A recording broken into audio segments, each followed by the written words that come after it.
next is Yidris, Maelstrom Wanderer. This is the no white deck. It is blue, black, red, green. And he is a 5/4 ogre wizard with trample. And when he deals combat damage to a player, as you cast spells from your hand this turn, they gain Cascade. And Cascade says when you cast a spell, go through your library to find another spell that costs less and cast it for free. It's one of those very, very powerful mechanics that they don't mess around with. I don't think we'll ever see it again in a real play, like a regular release, but they can play around a little bit with in things like Commander, because they like to go crazy in these sets.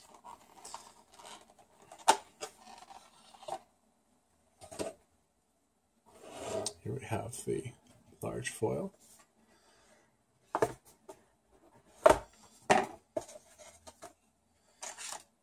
And let's see.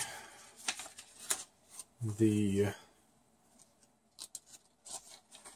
Entropic Uprising Commander Deck has one of my favorite partner commanders in it, which we'll get to when we get there. But right now, let's start with playing the deck. The Entropic Uprising deck is commanded by Yidris, Maelstrom Wielder, an ogre mage from the Grixis Shard of Alara, whose close encounter with the Maelstrom has imbued him with wondrous powers. This deck is as unpredictable as the Maelstrom itself, sowing chaos and unpredictability into any game. You'll want to cast Yidris before your opponents have time to deploy too many blockers in order to take full advantage of his ability.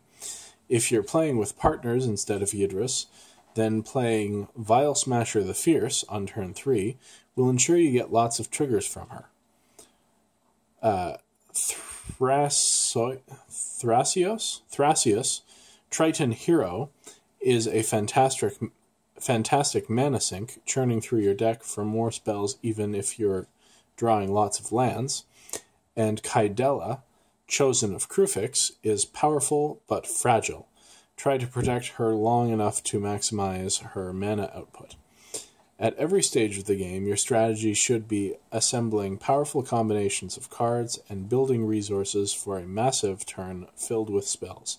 The path to victory will usually involve sticking a permanent like Waste Knot or Sangromancer, then drawing and discarding several cards using a series of spells like Windfall and Reforge the Soul. So, that sounds fun. I love Cascade as a mechanic. It feels so good to cast a spell for free, like get double your money, basically.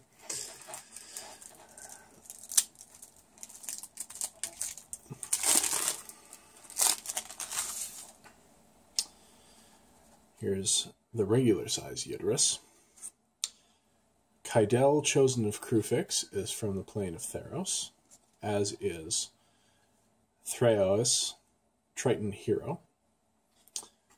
And Vile Smasher the Fierce is this commander I was saying I was most excited about. I really, really want to build a Mardu deck using Vile Smasher as the commander. She's a 2/3 Goblin Berserker for 1 black-red, and whenever you cast your first spell each turn, she deals damage equal to that spell's CMC to an opponent chosen at random, which I intend to play her in 1v1, so it'll always be my only opponent. Let's see. Got some tokens. We've got elves, elf warriors, goblins. I love this goblin token. He's a little Napoleonic hat, and he's lighting a human's boot on fire. Hey! Sorry, we've got a cat who seems to not know that he's not supposed to scratch at the furniture. A worm token. Zombies. Lots of zombies. I wonder if there are 13 zombies. 4, 5, 6, 7, 8, 9, 10. Nope, just 10. Okay. Well, let's see. Are there any highlights that I want to... Wall of Blossoms, Coiling Oracle, Spellhike Chimera, Bloodbraid Elf. Here is one of those classic cards with Cascade. 4 mana for a 3/2 haste, and Cascade, so you get another 4-drop or below. It's just very, very strong. I guess I should take a minute to talk about the signets at some point. The signets are from Ravnica Block, and you can pay 2 to cast them, and then tap 1 and tap it to add 2 of the guild color to your mana pool. So it will ramp you, it will fix your mana. These are generally considered a little too good for regular play, but they're just perfect in funky formats like Commander. Whisper Silk Cloak is one that they haven't put in the Commander series, I don't think, up until now. Equipped creature can't be blocked and has Shroud. That would work really well with Yidris, or on Yidris, because it would get him through. Chain Vapor, Rakdos Charm. Here's one of the charms I was talking about. They used to have all of that text just garbled together with commas between the options. Now they finally formatted them, starting I think in M15, with bullet points. And they're much cleaner, much easier to see what your options are. Bituminous Blast is awesome. Windfall was mentioned in the explanation. I don't know it. Let's see. Each player discards his or her hand, then draws cards equal to the greatest number of cards a player discarded that way. That's awesome if you have less cards in hand, or if you're just holding on to lands. Treasure Cruise again. Treacherous Terrain is a new spell. Goblin Spymaster, he's the one that makes the goblin tokens. Boom Pile. I don't know if this could possibly be good, but it's funny. Curtain's Call, Cruel Entertainment, Ghastly Conscription, Army of the Damned. This is what you need the zombies for, but you need 13 of them, not just 10. But oh well. Academy Elite, Sangromancer, Glintai, Nephilim. Did they have the Nephilim in the other decks? I don't think so. Funny. Consuming Aberration, Ethereum Horn Sorcerer, Blood Tyrant, Wheel of Fate, Decimate. Ooh, we have a miracle here. And a Worm Harvest.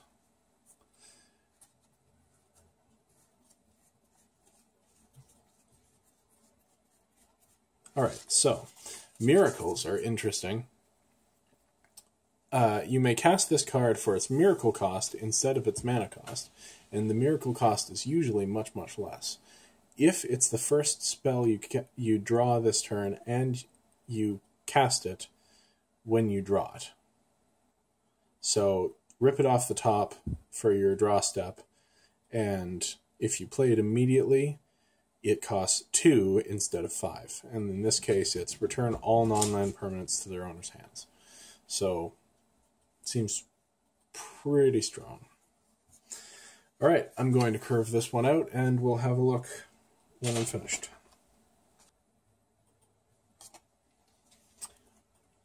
I want to pause here because I didn't see this when I was going through the deck the first time. Wheel of Fate is a sorcery. It has Suspend 4. You can pay its Suspend cost rather than paying its mana cost. And you exile it with a number of time counters on it. This is 4. And each upkeep you remove a time counter. Then when you remove the last one, you get to play it. This card doesn't have a mana cost. There's no CMC, or its CMC is 0. There's no actual mana cost. The thing that denotes that this is a red card is the color dot right beside the type on the type line. In this case, it's red. So I thought that was pretty cool.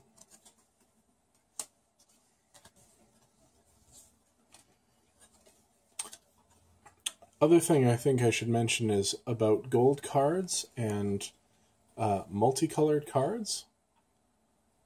The gold cards denote that they're multicolored, being this one casts for 2, a red and a green, but these cards, which I don't know what they're actually called, split cards? No, split cards are the ones with 2 spells. These can be cast for, in this case, 2 black, black, black, or 2 green, green, green, or 2 black, black, green, or black, green, green. So you have a little more flexibility with it. They're generally easier to cast than the ones that definitely cost 1 of each, but they had to come up with a different card frame, card border for it, because technically you could just cast it with all black or all green. So it would fit in an all green or an all black deck. I thought that was interesting. So here is something I should have noticed. Burgeoning. This card indicates sort of the deck's plan. It says, whenever an opponent plays a land, you may put a land from your hand onto the battlefield. This is straight up ramp. It's meant to get you more land quicker. So even though the curve bulges at 4, it's meant to get there faster than other decks. So it isn't control so much as aggro control, a little bit closer. Take out your opponent's things so that you have the bigger things. I guess it's very mid-range. That's what it looks like from here.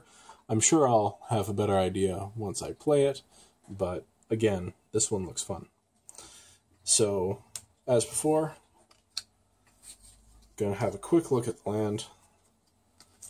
1, 2, 3, 4, 5 islands. 1, 2, 3, 4, 5 swamps. 1, 2, 3, 4, 5 mountains. 1, 2, 3, 4, 5 forests. Ash barrens, and all of the usual that we've seen from the other commander decks, with a reliquary tower in this one. You have no maximum hand size.